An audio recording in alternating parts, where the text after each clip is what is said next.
দুই নাম্বার ফিতনা শেষ হলে তিন নাম্বার ফিতনা তোমার দরজায় লাড়া দিবে।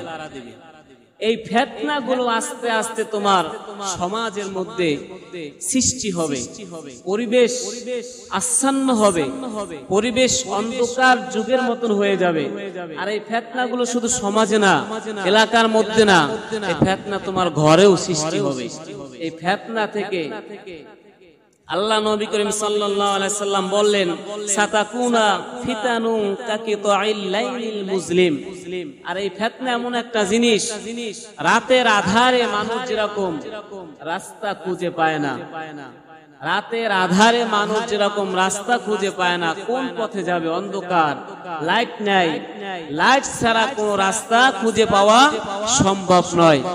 সেই রকম মানুষ অন্ধকার যুগের মতন যখন ফিতনা আসবে, তখন মানুষ কোথায় যাবে, কি করবে, এটা মানুষের বুঝে আসবে না। কথা বলেন ঠিক কিনা? এখন আমি আরেকজনের সমালোচনা করি, আরেকজনকে লাগাই দিই, অথচ আমি যে এর থেকে বাইরে হয়ে আসবো, আমি যে লাগালাগির মধ্যে থাকবো না, আমি যে সমালোচনা করব না, আমি যে ঝগড়া করব না, ওই আমি তো সে এই সমস্ত কাজ থেকে বেরিয়ে আসতে পারি না। কথা বলেন ঠিক কিনা? বেরিয়ে আসতে পারি না। যদি আসতে পারতাম তাহলে সমাজের মধ্যে কোনো ফিতনা থাকতো না। আল ফিতনাতু আশাদ্দু মিনাল কতল। আল্লাহ রাব্বুল আলামিন বললেন, দুনিয়ার মানুষ শোনো, একজন মানুষকে হত্যা করলে যে পরিমাণ পাপ হয়, তার চাইতে মারাত্মক পাপ হয়েছে ফিতনার ভিতরে। খবরদার, খবরদার, ফিতনা তোমরা বাজাইবা না, ফিতনা করবা না।